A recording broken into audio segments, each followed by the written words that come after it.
আরবি যে মাসটা চলতেছে এই মাসটার নাম হলো শাওয়াল মাস। শাওয়াল মাসের আজকে তৃতীয় জুমা। আল্লাহ তাআলা আমাদেরকে ভরপুর নিয়ামত দিয়েছেন, আমাদের দোয়াকে কবুল করেছেন। রমজানুল মুবারক আমরা শেষ করতে পেরেছি। এরপরে বান্দার জন্য নিয়ামত হলো, আমরা জানি যে ইসলামের রোকন পাঁচটা। কয়টা? ইসলামের রোকন পাঁচটি। এর মধ্যে থেকে অন্যতম শ্রেষ্ঠতম রোকন হলো হজ্জে বাইতুল্লাহ। কি ভাই?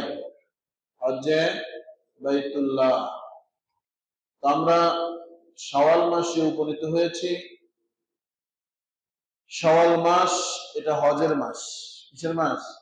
হজের মাস। হজের মাস এই তিন মাস, শাওয়াল, জিলকাদা, জিলহজ্জা, এই তিন মাস হলো হজের মাস। আল্লাহ তাআলা কোরআন পাকের মধ্যে বলেছেন, আল হাজ্জু আশহুরুম মা'লুমাত, হজ হলো নির্দিষ্ট কিছু সময়ের মধ্যে। আবিধানিক অর্থে হজ বলা হয় ইচ্ছা পোষণ করা। আল কসদু, ইরাদা করনা, ইচ্ছা পোষণ করা।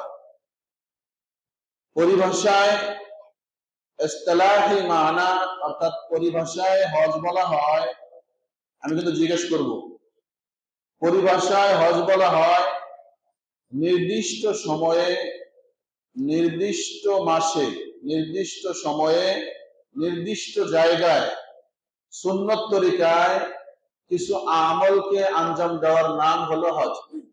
আমার সাথে বলেন, নির্দিষ্ট মাসে, নির্দিষ্ট সময়ে, নির্দিষ্ট জায়গায় নির্দিষ্ট কিছু আমলকে সুন্নত তরিকায় আঞ্জাম দেওয়ার নাম হলো হজ। মনে থাকবে ইনশাআল্লাহ। আমরা জানলাম আবিধানিক অর্থে হজ কি বলে, হজ কাকে বলে?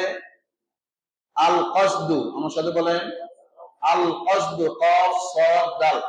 আল কসদু ইরাদা করনা, উর্দু অর্থ ইরাদা করনা, বাংলা হলো ইচ্ছা পোষণ করা।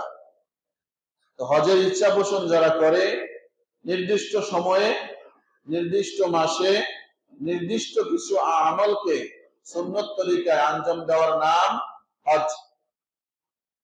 আল্লাহ রাব্বুল আলামিন যাদেরকে হজ করার তৌফিক দিয়েছেন, যাদেরকে এই পরিমাণ সম্পদ দিয়েছেন, তাদের জন্য হজ করা ফরজ। যেমন নামাজ, যেমন সওম, যেমন যাকাত, যেমন ঈমান ফরজ, ঠিক তেমনি ভাবে হজ্জে বাইতুল্লাহ ফরজ। ফরজ তো ফরজ, গুরুত্বপূর্ণ একটা ফরজ।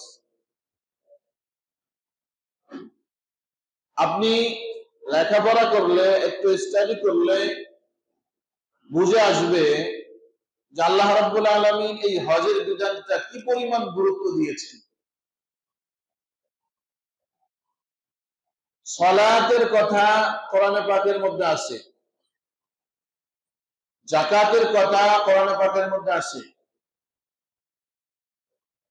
রোজার কথাও কোরআনে পাকের মধ্যে আছে। এই সব বিষয়গুলোকে, পাঁচটা রকমের চারটা রকম, এক নম্বর হলো কালেমা। কালেমার কথা কোরআনে পাকে আল্লাহ তাআলা আয়াত দ্বারা বুঝাই দিয়েছেন, সূরা নাজিল করেন নাই। এরপরে সালাতের ব্যাপারে আল্লাহ রাব্বুল আলামিন ৮০ থেকে ৮২ জায়গার মধ্যে বলেছেন আয়াত দ্বারা। সালাত নামে কোন সূরা, সূরাতুস সালাত এরকম শুনেছেন কেউ? সালাত নামে কোন সূরা আল্লাহ নাজিল করেন নাই। এরপরে যাকাতের কথা আল্লাহ রাব্বুল আলামিন ৩০ থেকে ৩২ জায়গায় বর্ণনা করেছেন আয়াত দ্বারা, কিন্তু কোথাও যাকাতের নামে কোন সূরা নাজিল করেন নাই। এরপরে হলো সওম, রোজা, সূরাতুস সওম। অর্থাৎ সওম বলতে কোন সূরা নেই। আল্লাহ তাআলা রোজার কথা কোরআনে পাকের মধ্যে বলেছেন আয়াত দ্বারা, সূরা নাযিল করেন নাই।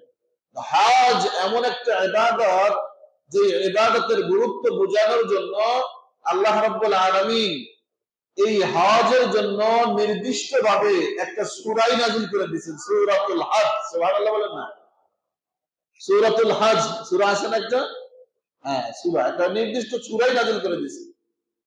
কি কি পরিমাণ গুরুত্বপূর্ণ একটা ইবাদত, একটা পয়েন্ট। আপনারা একটু চিন্তা করলেই বুঝবেন, আমরা যাদেরকে মেহমান বানাই, মেজবানরা মেহমান বানায় যাদেরকে জিয়াফত দেওয়া হয়, দাওয়াত দেওয়া হয়, আপনি কোন মেহমানকে দাওয়াত দিয়েছেন যে ভাই আমার বাড়িতে অমুক দিনের দাওয়াত, তুমি এসো। এই মেহমান যখন মেজবানের বাসায় আসে, তখন মেজবান যদি এই মেহমানকে খাইতে না দেয় বা দেরি করে, তাহলে মেহমানের অনেক কিছু বলার থাকে কি থাকে না? আরে মিয়া, আমি কি তোমার কাছে দাওয়াত চাইছিলাম?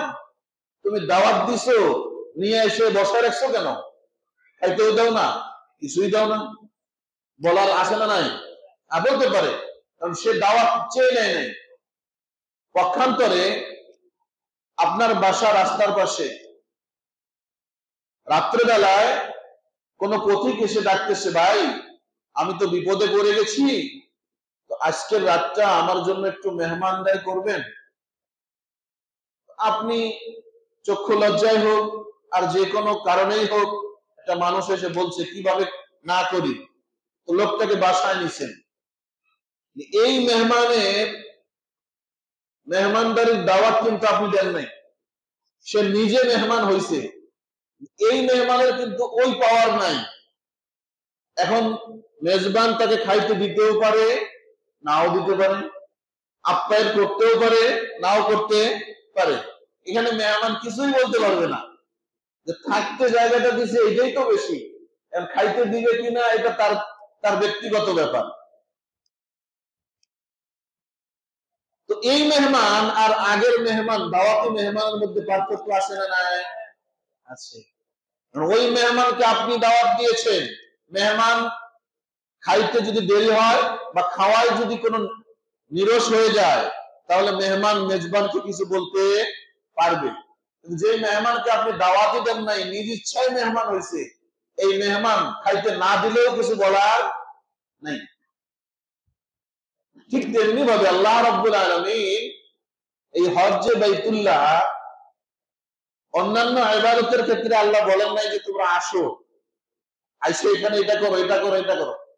হজ্জে বাইতুল্লাহ এটা কেমন? আল্লাহ রাব্বুল আলামিন বান্দাকে দাওয়াত দিয়েছেন।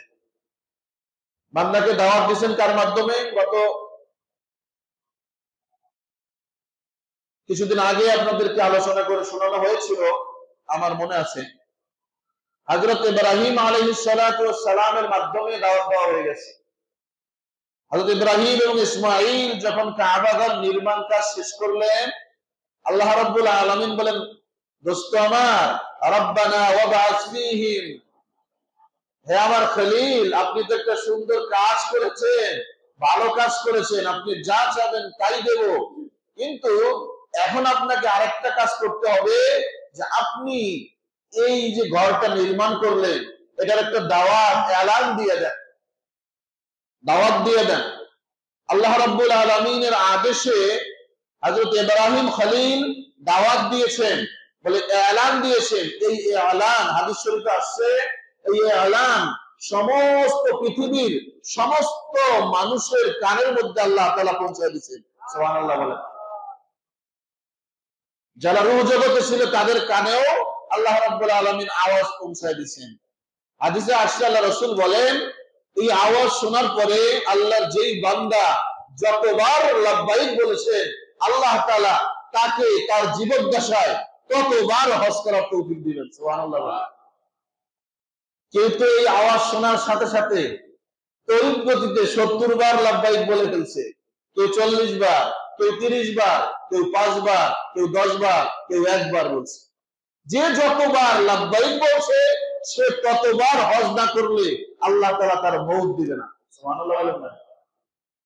আল্লাহ জানে আমরা কি একবারও বলছি কিনা। রুহের জগতে ছিলাম, জানা তো নাই। এজন্য আল্লাহর কাছে দোয়া কর, আল্লাহ ওই সৌভাগ্যশীল বান্দাদের অন্তর্ভুক্ত আমাদের করে নাও। সকলে বলেন আমিন। মন চায় না আপনাদের? মন চায় না বাইতুল্লাহ যাওয়ার জন্য? আরে ভাই, হাদিসে তো আসছে যে হজ কবুল হওয়ার একটা আলামত হলো যে বান্দা হজ করে আসছে, এই বান্দা বারবার হজ করতে যায়। এটা একটা নিদর্শন। আর বারবার যদি নাও যেতে পারে, বলে এই বান্দা হাজী সাহেবের অন্তরের মধ্যে একটা তামান্না আর একটা আকাঙ্ক্ষা থাকে যে কখন আবার যাব হজে, কখন আবার যাব। যারা হজ করে আসছে তাদেরকে জিজ্ঞেস করেন না, তাদের মনের ভিতর কি একটা আকাঙ্ক্ষা। আর আমার আব্বা নিজে আসার পর উমরা থেকে আসছে, আসার পরে এখনো জামা কাপড় খোলেই নাই, এয়ারপোর্ট থেকে বাসায় নিয়ে আসছি, আইসাই বলতেছে সবাইকেই যাইতে হবে হজে, আর আমিও আবার যাব। কত কষ্ট করে পাঠাইছি, এরপরেও বলতেছে আমি আসলাম, এখনো কিন্তু খোলেই নাই, আর বলতেছে আমি এত সুন্দর জায়গা থেকে আসলাম, আমি আবার যাব। তো তার মনের মধ্যে কি একটা আকাঙ্ক্ষা। আল্লাহ রাব্বুল আলামিনের এই ঘরটাকে যে একবার দেখবে, তার মনের মধ্যে বারবার আল্লাহ তাআলার ইস্তিহা পয়দা হয়ে যায়। এজন্য আমার আপনার মনের মধ্যে আশা থাকা দরকার যে আল্লাহ তৌফিক দিলে আমিও হজ করব। আশা আছে না নাই? কার কার আশা আছে হাত দেখান তো। হ্যাঁ, খালেস নিয়তে নিয়ে খালেস নিয়ত করেন যে আল্লাহ, কত রিকশাওয়ালা, কত কর্মকার, কত মানুষকে তুমি বাইতুল্লাহ দেখাও, আমাকে একবার দেখাও। আমিন বলেন। কতজন হজ করতেছে। এই জন্য এক গুরুত্বপূর্ণ একটা ইবাদত, গুরুত্বপূর্ণ একটা ওজিফা হলো হজ বাইতুল্লাহ। আল্লাহ তাআলা এই হজের মতো ইবাদত আমাদেরকে দিয়েছেন, বলে এই হজের তামান্না আর আকাঙ্ক্ষা রাখা। আল্লাহ তাআলা যাদেরকে সম্পদ দিয়েছেন, বলে তাদের দেরি না করা। হাদিস শরীফে আসছে যাদের উপর হজ ফরজ হয়ে গেছে, বলে এরা যেন দেরি না করে, সাথে সাথে যেন হজ যে বাইতুল্লাহর কাজকে সম্পূর্ণ করে ফেলে। কেন? যে বলা যায় না যে সম্পদ আপনি উপার্জন করে রেখেছেন, আপনি বিলম্ব করতেছেন, আপনার এই সম্পদ ধ্বংস হয়ে যেতে পারে, চুরি হয়ে যেতে পারে, আগুনে পুড়ে যেতে পারে, ডাকাতি হতে পারে, যে কোনো অসুখ বিসুখে খরচ হতে পারে, তখন আর আপনি এই সুযোগটা পাবেন না। এজন্য হাদিসে আসছে হজ ফরজ হওয়ার সাথে সাথে হজ করো। আল্লাহ তাআলা আমাদেরকে কত টাকা দিয়েছেন। হ্যাঁ, বিদেশ ট্যুরে যাচ্ছি, বিভিন্ন দেশ সফর করতেছি, কিন্তু হজের সফরে যাই না। হজের সফরে যায় না মুসলমান। রাসূল আকরাম সাল্লাল্লাহু আলাইহি ওয়াসাল্লাম বলেন, হাদিসে কুদসি, আল্লাহ রাব্বুল আলামিন ডাক দিয়ে বলতেছে, আমার যেই বান্দাকে আমি সুস্থ সবল রেখেছি, তাকে ধন সম্পদ দিয়েছি, এরপরেও একবার, দুইবার, তিনবার, চারবার, পাঁচবার ডাকার পরেও এই বান্দা আমার বাড়িতে মেহমান হয়ে আসলো না, আমার সঙ্গে সাক্ষাৎ করলো না, বলে এই বান্দা কপাল পোড়া, এই বান্দা হতভাগা। নাউজুবিল্লাহ বলেন না। আল্লাহ যাকে কপাল পোড়া বলছেন, তার কপাল কি ভালো হতে পারে? এই জন্য ভাইরা আমার, যাদেরকে আল্লাহ রাব্বুল আলামিন ধন সম্পদ দিয়েছেন, তাদের হজ বাইতুল্লাহ এই আমলটা করা দরকার, এই ইবাদতটা করা দরকার। হজ অনেক বড় দামি একটা নিয়ামত। অনেক মনে মনে ভাবতে পারি যে হুজুর আমরা গরিব মানুষ, আমরা হজে যাব কেমনে? না, আপনার চেয়ে আরো অনেক গরিব হজ করে আসতেছে। গরিব হলে কি হজ করা যাবে না এমন কোন বিধান আছে? কোন হুজুর কি বলছে যে গরিব তারা হজ করতে পারবে না? অহরহ ঘটনা আপনারা শুনে থাকেন, কত রিকশাওয়ালা হজ করে ফেলছে, কত কুলি হজ করছে, কত দিন মজুর হজ করতেছে। তো আমি আপনি পারি না কেন? দিলের মধ্যে একটা তামান্না থাকতে হবে, আমার হজের নিয়তে টাকা জমাইতে হবে, হজের নিয়তে টাকা জমাইতে হবে। আমার উস্তাদ ছাত্র জামানাত থেকে কওমি মাদ্রাসায় যারা পড়ে, এরা কি কোটিপতির সন্তান? কোটিপতির সন্তান। এখন তো তাও বড় বড় লোকরা, কোটিপতিরা কিছু কিছু সন্তানকে মাদ্রাসায় দেয়, আগে যারা পড়ছে এরা সব দরিদ্র ফ্যামিলির সন্তান, গরিব মানুষ, এরাই মাদ্রাসায় দিছে আলেম বানানোর জন্য। বলে আমার ওস্তাদ ছাত্র জামাত থেকে টাকা জমায়, ওস্তাদ হওয়ার পরেও আমি দেখছি তার ডয়ারের মধ্যে টাকা ভাগ করা। কয়েকটা ভাগ আছে, কিছু আছে হলো সাংসারিক খরচের, কিছু আছে যে একটা ফান্ড এখান থেকে অসুস্থ বা দরিদ্র যে সন্তানগুলো আসে, ছেলেরা আছে, ছাত্ররা আছে, এদের চিকিৎসার জন্য হুজুর একটা আলাদা ফান্ড রাখে। কিছু আছে আরেকটা ফান্ড। আমি যেমন জিজ্ঞেস করলাম যে হুজুর এই ফান্ডটা কিসে, বলে এই ফান্ডটা আমি ছাত্র জামানত থেকে টাকা জমাইতেছি, আমি হজের নিয়ত করে টাকা জমাইতেছি। সুবহানাল্লাহ বলবেন, হজে যাব। ছাত্র জামানায় টাকা জমাইছে, উস্তাদ জামানায় কত বছর টাকা জমানোর পরে আল্লাহ রাব্বুল আলামিন তাকে কবুল করছে, যায় হজ করে আসছে। এরপরে আল্লাহ তাআলা আবার সুযোগ দিয়েছেন, আবার হজ করে আসছে। সুবহানাল্লাহ বলবেন না? এজন্য হাদিস শরীফে আসছে যে আল্লাহ রাব্বুল আলামিন যে বান্দা হজ করে, রাসূল বলেন আল্লাহ তাআলা তার নগদ দুইটা পাওনা আছে, অন্য পাওনা বাদই দিলাম। নগদ দুইটা পাওনা। একটা পাওনা হলো যে হজ করবে তার দরিদ্রতা আল্লাহ তাআলা মোচন করে দিবেন। সুবহানাল্লাহ। যে যত বেশি হজ করবে সে তত বেশি বড়লোক হবে। এটা আমার কথা নয়, রাসূলের কথা। যে যত বেশি হজ করবে ইখলাসের সাথে আল্লাহকে রাজি খুশি করার জন্য, দরিদ্রতা তার থেকে তত দূর সরে যাবে। হজ করলে বড়লোক হওয়া যায়। কি হওয়া যায় ভাই? হজ করলে বড়লোক। যে একবার হজ করছে সে বারবার করার তৌফিক পায়। এজন্য আমরা যারা এখনো হজ করি নাই অতি তাড়াতাড়ি হজ করার নিয়ত করি। হজ করলেই বড়লোক হওয়া যায়। হজ করলে কি হওয়া যায়? বড়লোক হওয়া যায়। আরেকটা হলো 2 নম্বর, যে আল্লাহ তাআলাকে ভালোবাসার সর্বোচ্চ নিদর্শন হলো হজ্জে বাইতুল্লাহ। আল্লাহকে ভালোবাসার সর্বোচ্চ নিদর্শন হলো কি ভাই? হজ্জে বাইতুল্লাহ। আল্লাহ তাআলা দাওয়াত দিচ্ছেন, বলছিলাম সর্বপ্রথমে আল্লাহ আপনাকে দাওয়াত দিয়ে ডেকে নিছেন, দাওয়াত খাইতে গেছেন। এখন যারা যদি মেজবান আপনাকে খাইতে দেয় নাই, আপনি কিছু বলতে পারবেন না? বলতে পারবেন যে না, আমাকে দাওয়াত দিয়ে নিয়ে এসে বসায় রাখছেন কেন, খাইতে দেন। আল্লাহ আপনাকে বাইতুল্লাহ শরীফে দাওয়াত দিছে, আপনি যাওয়ার পরে বাইতুল্লাহর বেলার ধরে আল্লাহকে বলেন, আল্লাহ আমি আসি নাই, তুমি ডাইকে নিয়ে আসছো, দাওয়াত দিয়ে নিয়ে আসছো, তো আমাকে দিবা না কেন? আরাফার ময়দানে যান, আরাফার ময়দানে গিয়ে কাঁদেন, আল্লাহ আমি তো আসি নাই, তুমি আনছো, তো দিবা না কেন? আমাকে মাফ করো। মুজদালিফায় কাঁদেন, মিনায় কাঁদেন, আপনার গুনাহ অবশ্যই আল্লাহ তাআলা মাফ করবেন। এই জন্য হজের এই নিয়ামত আল্লাহ তাআলা দিয়েছেন, যাদেরকে মাল সম্পদ দিয়েছেন, বিলম্ব না করা। সকলকে অনুরোধ করব যদি তাড়াতাড়ি, যত তাড়াতাড়ি পারি হজের জন্য নিয়ত করি। আমি তো নিয়ত করছি, আল্লাহ তাআলা যদি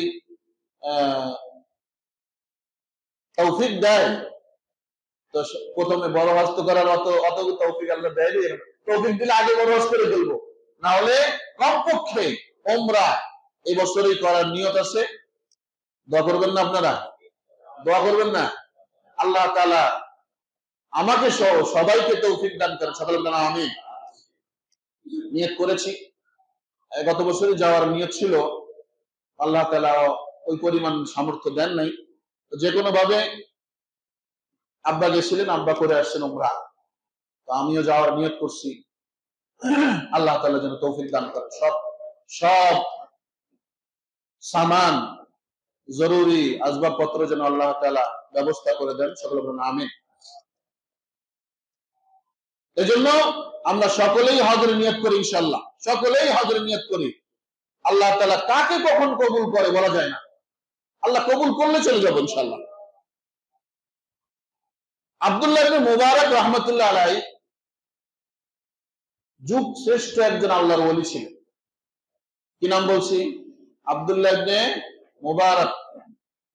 এই যে বুখারী শরীফ বলি না, এই ইমাম বুখারীর ওস্তাদ, ইমাম বুখারীর উস্তাদ আব্দুল্লাহ ইবনে মুবারক রাহমাতুল্লাহ আলাইহি। ইনি আবার আবু হানিফা রাহমাতুল্লাহ আলাইহির ছাত্র। যারা ইমাম বুখারীকে আবু হানিফার উপরে উঠাই দেন তাদেরকে বলতেছি, আব্দুল্লাহ ইবনে মুবারক ইমাম বুখারীর উস্তাদ। ছাত্রকার? ছাত্রকার? ইমাম আবু হানিফা। ইমাম আবু হানিফার ছাত্রের ছাত্র, মানে নাতি ছাত্র হলো ইমাম বুখারী। তো যারা ইমাম বুখারীকে উপরে উঠাইতে উঠাইতে বাপের উপরে উঠাই দেন, দাদার উপরে উঠাই দেন, তাদেরকে বলতেছি যে ইমাম আবু হানিফার উপরে উঠাইতে যাবেন না, কারণ আবু হানিফার নাতি হলো ইমাম বুখারী। ইমাম আবু হানিফা রাহমাতুল্লাহ আলাইহির ছাত্র হলো আব্দুল্লাহ ইবনে মুবারক, বাড়ি হলো ইরাক। উনি ওই সময়ে যুগ শ্রেষ্ঠ আলেম ছিলেন, সারা পৃথিবীর মধ্যে সবচেয়ে বড় আলেম এবং সবচেয়ে বড় ধনীও ছিলেন। কিতাবে আসছে প্রতি বছর শত শত দরিদ্র মানুষ এবং মসজিদের ইমাম ওলামা ইকরামকে আব্দুল্লাহ ইবনে মুবারক রাহমাতুল্লাহ আলাইহি নিজ খরচে, নিজের টাকা খরচ করে হজ করাইতেন। সুবহানাল্লাহ বলবেন না? শুধু তাই না, হজ করার পরে হজ কাজ শেষ হয়ে গেলে সব হাজিদেরকে বলতেন যে যান আপনারা এই বাজার থেকে আপনাদের যত মন চায় মার্কেট করেন, যত মন চায় সব দোকানে বলে দেওয়া আছে যে কোন আমার কাফেলার যে হাজিরা আসবে কোন হাজির থেকে একটা টাকাও কেউ দিতে পারবে না। সব হাজিদের সব মার্কেটের খরচ আব্দুল্লাহ ইবনে মুবারক রাহমাতুল্লাহ আলাইহি নিজে বহন করতেন। সুবহানাল্লাহ।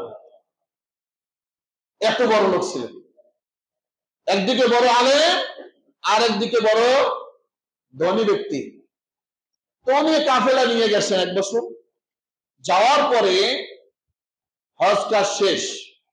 আব্দুল্লাহ ইবনে মুবারক রাহমাতুল্লাহ আলাইহি বলেন যে আমি বাইতুল্লাহর পাশে বসে আছি, টেক লাগায়া বসছি, ছায়ার মধ্যে একটু আরাম পেয়েছি, তো চোখে ঘুম ঘুম ভাব চলে আসছে। তো আমি স্বপ্নে দেখতেছি যে আমার মাথার কাছে একজন, পায়ের কাছে একজন, দুইটা লোক বসছে।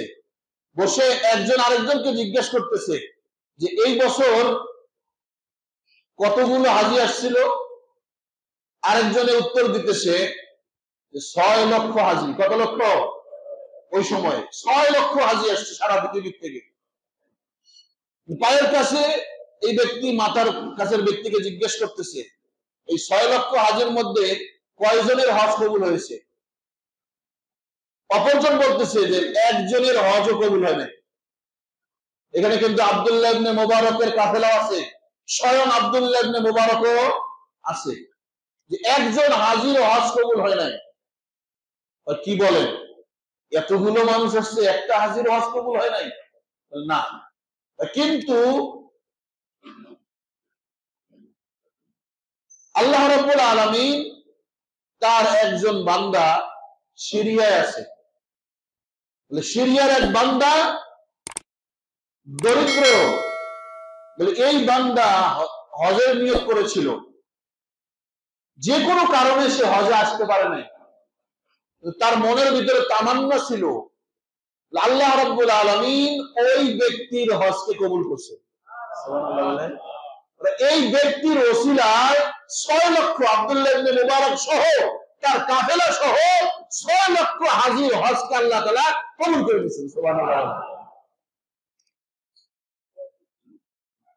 আব্দুল্লাহ ইবনে মুবারক রাহমাতুল্লাহ আলাইহি বলেন যে আমার ঘুম ভেঙে গেছে, আমার ঘুম ভেঙে গেছে, আমি আশ্চর্য হয়ে গেছি, হায় কি স্বপ্ন দেখলাম। আমি আমার কাফেলার লোকদেরকে বললাম তোমরা ইরাকে চলে যাও, আমি আর ইরাকে যাব না, আমার কিছু কাজ আছে, এই কাজ সম্পূর্ণ করে এরপরে আসবো, তোমরা যাও। হযরত আব্দুল্লাহ ইবনে মুবারক রাহমাতুল্লাহ আলাইহি কাফেলার লোকদেরকে পাঠিয়ে দিয়ে সিরিয়ার দিকে রওনা হলেন। কোন সে ব্যক্তি যার কারণে এই বছরের 6 লক্ষ হাজির হজকে কবুল করা হয়েছে? আমি আব্দুল্লাহ ইবনে মুবারকের হজ, আমার হজ আল্লাহ তাআলা কবুল করছেন একজন সাধারণ মানুষের ওসিলা করিয়া। যেই মানুষের ওসিলায় আমার হজ কবুল হলো, এই লোকটার সাক্ষাৎ করার দরকার আছে না নাই? এই লোকটাকে দেখবো আমি, আল্লাহর সঙ্গে তার সম্পর্ক কি। গেছেন সিরিয়ায় যাওয়ার পরে সিরিয়ার শহরের মধ্যে ঘোরাফেরা করতেছেন, শহরের মধ্যে ঘোরাফেরা করে ওই লোককে আর পা না।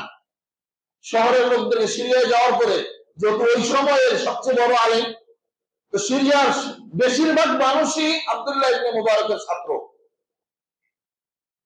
আব্দুল্লাহ ইবনে মুবারক রাহমাতুল্লাহ আলাইহি গিয়ে ওই লোকটার কথা জিজ্ঞেস করতেছেন যে আলী ইবনে মুওয়াফফাক, ওই লোকটার নাম কি ছিল? আলী ইবনে মুওয়াফফাক। আব্দুল্লাহ ইবনে মুবারক সবাইকে জিজ্ঞেস করতেছে, বাবা আলী ইবনে মুওয়াফফাক কি চেনো? বলে হুজুর চিনি না তো। সে তো ওই রকম করে প্রসিদ্ধ লোক না যে সবাই চিনবে। আব্দুল্লাহ ইবনে মুবারক রাহমাতুল্লাহ আলাইহি নিজের স্বপ্নের কথাটাকে গোপন রাখছে যে আমি নিজে খুঁজে বের করবো। উনি গ্রাম এলাকার দিকে সফর শুরু করছেন, গ্রামে যাই, দরিদ্র ব্যক্তিদের মাঝে যাই, দেখি পাওয়া যায় কিনা। যাইতে যাইতে যাইতে যাইতে একবার গ্রামের ভিতর ঢুকছে। ঢোকার পরে এক মুরব্বী চাচাকে জিজ্ঞেস করতেছেন, চাচা আলী ইবনে মুওয়াফফাক নামে কাউকে চেনেন? বলে চিনবো না কেন, আলী তো আমাদেরই আলী। ওই যে দেখো একটা ভাঙা ঘর দেখা যায়, এটাই আলীর ঘর। যাও। আব্দুল্লাহ ইবনে মুবারক রাহমাতুল্লাহ আলাইহি বলেন, আমার মনের মধ্যে আনন্দ উল্লাস শুরু হয়ে গেল। এতদিন যাবত সফর করে কষ্ট করে যেই ব্যক্তিটার সঙ্গে সাক্ষাৎ করার জন্য আসছি, কিছুক্ষণের মধ্যে এই ব্যক্তির সঙ্গে আমার সাক্ষাৎ হয়ে যাবে। আনন্দের সাথে হযরত আব্দুল্লাহ ইবনে মুবারক রাহমাতুল্লাহ আলাইহি সামনে অগ্রসর হলেন। যাওয়ার পরে ঘরের সামনে গিয়ে দরজায় যখন নক করছে, সালাম দিছে, ভেতর থেকে একটা জীর্ণ শীর্ণ সাধারণ ব্যক্তি বের হয়ে এসে সালামের উত্তর দিছে। আব্দুল্লাহ ইবনে মুবারক রাহমাতুল্লাহ আলাইহি বলেন, আপনি কি আলী ইবনে মুওয়াফফাক নাকি? বলে হ্যাঁ, আমি আলী ইবনে মুওয়াফফাক। হায় হায়, আপনার কি কাজ, আপনি কি কাজ করেন? আলী বলেন, হুজুর আমার তো সাধারণ একটা কাজ, আমি হলো রাস্তার পাশে বসে মানুষের আসা যাওয়ার সময় যে জুতা ছেড়ে যায়, এই জুতা শিলানোর কাজ করি আমি একজন মুসলিম। আল্লাহু আকবার বলেন না। আব্দুল্লাহ ইবনে মুবারক রাহমাতুল্লাহ আলাইহি বলেন, আমার মাথার মধ্যে রাগ উঠে গেল। বলে এত দূর সফর করে আমি কি তোমার কর্ম জানার জন্য আসছি নাকি? তুমি মুসলিম নাকি এটা তো আমার জানার দরকার নয়। আমার জানার দরকার হলো, বলে আমার একটু ভিতরের মধ্যে রাগ আর গুসা উঠছে। আমি জানতে চাইছি তোমার সঙ্গে আল্লাহর সম্পর্ক কিসের? হুজুর আল্লাহর সঙ্গে তো আমার তেমন কোনো সম্পর্ক নাই। তোমার কি কোনো আশ্চর্যজনক ঘটনা আছে নাকি তোমার জীবনের? এই ঘটনা আমাকে শোনাও। বলে হুজুর ঘটনা শোনাবো, আপনাকে তো চিনি না আমি। আপনি কে? আমি আব্দুল্লাহ ইবনে মুবারক।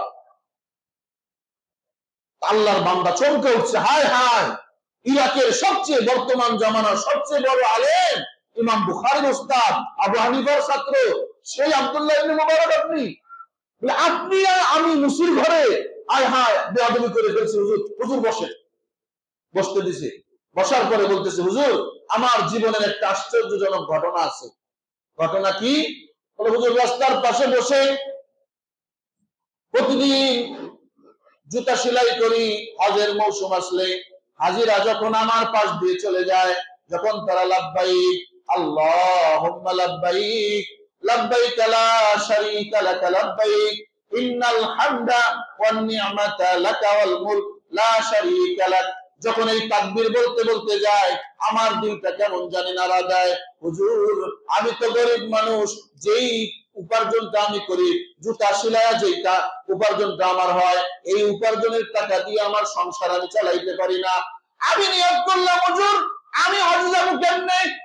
আমি দিনের বেলায় কাজ করি, দিনের এই টাকাটা দিয়ে সংসার চালাবো। ওই দিন থেকে নিয়ত করলাম রাত্রি বেলা আমি নাইট ডিউটি করব, রাত্রে জুতা সেলাই করে যেই টাকাটা হবে এই টাকা আমি জমা করব। যখন আমার টাকার অঙ্কটা বেশি হয়ে যাবে, এই টাকা দিয়ে আমি হজ্জে বাইতুল্লাহ করব। আল্লাহু আকবার বলেন। হুজুর কয়েক বছর টাকা জমানোর পরে যখন অনেকগুলো টাকা আমার জমা হয়ে গেছে, আমার বাড়িতে সবাই জানে, এলাকার মধ্যে সবাই জানে, হজ করার জন্য নিয়ত করেছি, হজের কাফেলার মধ্যে নাম লেখায় দিছি। হুজুর আগামীকাল হজ করতে যাব, রাত্রিবেলায় আমার স্ত্রী মুমূর্ষ অবস্থায় বাচ্চা পেটে বাচ্চা প্রসব করবে, এমন অবস্থায় আমার স্ত্রী আমার কাছে একটা ছোট্ট বায়না করেছে, স্বামী গো কালকে তুমি হজের সফরে বের হবা, আমার বাচ্চা প্রসব হবে, জানি না তোমার সঙ্গে আর সাক্ষাৎ হবে কিনা। ও স্বামী, শেষ সময়ে আমার একটা আবদার তুমি পুরা করো স্বামী। তাহলে কি আবদার তোমার? বলে আমার বড় গোস্ত খাওয়ার ইচ্ছে হয়েছে স্বামী, অনেকদিন যেমন গোস্ত খাই না, সামান্য একটু গোস্ত যদি তুমি আমি ব্যবস্থা করে দিতা, গোস্তটাকে আমার মনের আশাটা আমি পূরণ করতাম। ও স্বামী, আমার এই আশাটা পুরা করবানি। আব্দুল্লাহ ইবনে মুবারক রাহমাতুল্লাহ আলাইহি বলেন, রাত্রি বেলায় এখন গোস্ত কোথায় পাবো? এরপরেও স্ত্রীর মনকে সান্ত্বনা দেওয়ার জন্য রাত্রি বেলায় বাহিরে বের হয়েছে, দেখি কোথাও গোস্ত পাই কিনা। হাঁটতে হাঁটতে এক ঘরের মধ্য থেকে গোস্তের ঘেরান আসতেছে। গোস্ত ফাঁকাইলে অন্য আশেপাশ থেকে গোস্তের ঘেরান পাওয়া যায় না, পাওয়া যায় কি যায় না? গোস্তের ঘেরান পাইছে। ঘটনা অনেক লম্বা, আমি সংক্ষেপে বলতেছি। আব্দুল্লাহ ইবনে মুবারক রাহমাতুল্লাহ আলাইহি ওই পড়শির বাড়িতে চলে গেছেন। যাওয়ার পরে যখন সালাম দিতে ভেতর থেকে লোক বের হয়ে আসছে, ও ভাই আমার স্ত্রী অসুস্থ, কালকে আমি হজের সফরে যাব, তার বড় গোস্ত খাওয়ার আশা, একটু গোস্ত যদি তোমরা দিতা আমার স্ত্রীর মনের আশাটা আমি পুরা করতাম, আগামীকাল তোমাদের বাকিটা আমি ফেরত দিয়ে যাব। ঘরের মালিক চোখ থেকে পানি ছেড়ে দিয়ে বলতেছে, আব্দুল্লাহ ও আলী, আলী রে, যেই গোস্ত আমার ঘরে রান্না হইতেছে, তুমি একজন দরিদ্র পরিবারের লোক, আমিও দরিদ্র পরিবারের লোক, যেই গোস্ত আমার ঘরের ভিতরে রান্না হইতেছে আলী, এই গোস্ত আমার জন্য হালাল, কিন্তু তোমার জন্য হালাল নয়। আলী ডাক দিয়ে বলতেছেন, ও ভাই তুমিও মুসলমান আমিও মুসলমান, তোমার জন্য যেটা হালাল আমার জন্য সেটা হালাল হওয়ার কথা, কিন্তু তোমার জন্য যেটা হালাল তুমি বলতেছো এটা আবার আমার জন্য হারাম কিসের? আলী, আমার সন্তানেরা 3 দিন যাবত না খেয়ে আছে, 3 দিন যাবত তাদেরকে খাবার কোন জিনিস আমি দিতে পারি নাই, চতুর্থ দিন আজকে আমি বের হইছি, আজকে যদি কোনো খাবার নিয়ে ঘরে ফিরতে না পারি, আমার সন্তান সহ আমি সবগুলো আজকে মরতে হবে, লাশ হতে হবে। এই চিন্তা ভাবনা করে সারাদিন ঘুরতে ঘুরতে কোনো কাজ পাই নাই। সন্ধ্যাবেলায় যখন বাড়ির দিকে আসতেছি, সন্তানদের লাশ নিজের চোখে দেখার জন্য বাড়ির দিকে আসার সময় ময়লার স্তূপের মধ্যে, ডাস্টবিনের মধ্যে মৃত একটা গাদা পড়েছিল আলী। ওই মৃত গাদাটার সামান্য পরিমাণ গোস্ত কেটে নিয়ে আমি বাড়িতে আসছি আমার সন্তানদের জীবন বাঁচানোর জন্য। এই যে মৃত গাদার গোস্তটা নিয়ে আসছি, এই গোস্তটা আমার ঘরে রান্না হইতেছে। হাদিস শরীফে আসছে, রাসূল বলেন, কারো যদি কোনো খাবার কিছুই না থাকে, হারাম বস্তু যদি তখন তার সামনে আসে, যেই পরিমাণ খাইলে তার জান বাঁচবে এই পরিমাণ ভক্ষণ করা তার জন্য হালাল। এই জন্য আমি বলছি, এই গাদার মৃত গাদার গোস্ত আমার জন্য হালাল, কিন্তু তোমার জন্য হারাম। আল্লাহর বান্দার মনের মধ্যে চোট লেগে গেছে, হায় রে, আমি তো আমার স্ত্রী একটা মনের আশা পূরণ করার জন্য বের হইছি, কিন্তু আমার সন্তান সন্ততিদেরকে নিয়ে আমি তো এক বেলা হলেও খাইতে পারি, কিন্তু আমার পড়ছি আল্লাহর বান্দা 3 দিন 4 দিন যাবত না খেয়ে আছে। আল্লাহর বান্দাকে ডাক দিয়ে বলে, না ভাই এই হারাম খাবারটা বাচ্চাদের মুখে দিও না, আমি একটু আসতেছি, একটু অপেক্ষা করেন। ঘরে যাওয়ার পরে মুসির ঘরে আর কি থাকবে? অনেক কিছু আছে। মুসলিম ঘরে কি থাকার আশা করা যায়? সামান্য আটা, সামান্য কিছু ডাল নিয়ে হজের জন্য জমানো যে টাকাগুলো ছিল, এই হজের জমানো টাকাগুলো হাতে নিয়ে মুসি রওনা করছেন ওই বাড়ির দিকে। যাওয়ার পরে ডাল আর ওই আটাগুলো দিয়ে বলতেছেন, ভাই হারাম খাবারটা বাচ্চাদের মুখে দিও না, এই যে টাকাগুলো আনছি এই টাকা দিয়ে তোমার পরিবার তুমি চালাও না। ওই বাড়িওয়ালা বলতেছেন, না ভাই তুমি হজে যাবা, তোমার এই হজের টাকা আমি নিতে পারবো না। আলী বলে, না ভাই তুমি না খেয়ে থাকবা, আমার পাশের একজন না খেয়ে থাকবে, আর আমি হজ করে আসবো, এই হজের আমার দরকার নাই, এই টাকাগুলো তুমি রাখো। টাকাগুলো দেওয়ার পরে আল্লাহর বান্দা যখন চলে গেছে, আল্লাহর বান্দা মনে মনে ভাবতেছে, আরে কাফেলায় নাম লেখাইলাম, এখন তো হাজী সাহেবরা আমাকে খুঁজতে আসবে কালকে যখন তারা কাফেলা রেডি হয়ে হজের সফরে রওনা হবে, তখন তো আমাকে বারবার খোঁজার জন্য আসবে। আল্লাহর বান্দা আত্মগোপন করছে, লুকায় পড়ছে, যাতে করে কেউ তাকে খুঁজে না পায়। আর হজের কাফেলা তাকে না পেয়ে চলে গেছে। হজের কাজ সম্পূর্ণ হয়েছে, হজ পুরা শেষ করে একজন করে হাজী আসে আলীর বাড়িতে, এসে বলে, ভাই আলী রে, ও আলী, বাইতুল্লাহ শরীফের জিয়ারতের সময় একবার শুধু তোমাকে দেখলাম, এরপরে তোমার সঙ্গে আর সাক্ষাৎ হলো না রে ভাই আলী। কার সঙ্গে হজ করতে গেছিলা, কার সঙ্গে হজ করতে গেছিলা, আমাদের সাথেই তো নাম লেখাইলা। আর এক হাজী আসছে, আসার পরে বলতেছে, ও আলী, আরাফার ময়দানে একবার তোমার চেহারাটা দেখলাম, তুমি তো আমাদের সঙ্গেই নাম লেখাইছিলা, কার সঙ্গে হজের কাজ পরিপূর্ণ করলাম। আর এক হাজী এসে বলতেছে, আলী, তোমাকে একবার মুজদালিফায় দেখলাম, আর তো তোমার সঙ্গে সাক্ষাৎ হলো না, কোথায় গেছিলা? আর এক হাজী এসে বলতেছে, ও আলী, তোমাকে তো পশু কুরবানি করার সময় একবার দেখলাম, এরপরে তো তোমার সঙ্গে সাক্ষাৎ হলো না। আর এক হাজী এসে বলতেছে, আলী, তবে জিয়ারতের সময় তোমাকে একবার দেখলাম, আর তো তোমার সঙ্গে সাক্ষাৎ হলো না। আল্লাহর বান্দা আলী কাঁদতেছে, ও মাবুদ, কষ্ট করতে যাই নাই আমি, হাজী সাহেবরা কি বলে আমি কিছুই বুঝি না। পরিশেষে একজন হাজী আসছে, আসার পরে বলতেছে, আলী, এই নাও একটা টোপলা। একটা টোপলা দেওয়ার পরে একটা ব্যাগ, একটা তৈলা দেওয়ার পরে বলতেছে, আলী, মদিনা শরীফে রাসূলের রওজার পাশে, রাসূলের মিম্বারের পাশে আমি বসেছিলাম, তুমি আমার পাশে এই তৈলাটা রেখে বললা, ভাই একটু আমার টুকলাটা, আমার ব্যাগটা একটু দেখো, আমি রাসূলের জিয়ারত করে আসি। ওই যে গেলা, মদিনায় তোমাকে পাইলাম না, মক্কায় তোমাকে পাইলাম না, ভাই তোমার ব্যাগটা তুমি জান্নে দিছিলা, অমনে তোমাকে ফেরত দিলাম, দেখো সবকিছু ঠিক আছে কিনা। আল্লাহর বান্দা আলীর চোখ থেকে ঝরঝর করে পানি পড়তেছে। হলো আল্লাহর বান্দা হাজী সাহেব যখন চলে গেল, রাত্রিবেলা আমি ঘুমাইছি, আমার ছোট্ট কুটিরে ভাঙ্গা ঘরটাকে রাত্রিবেলায় কেমন জানি 1000 পাওয়ারের বাল্ব জ্বালায় দিলে যেমন উজ্জ্বল হয়, হঠাৎ করে আমার ঘরটা উজ্জ্বল হয়ে গেল, ঝলমল হয়ে গেল।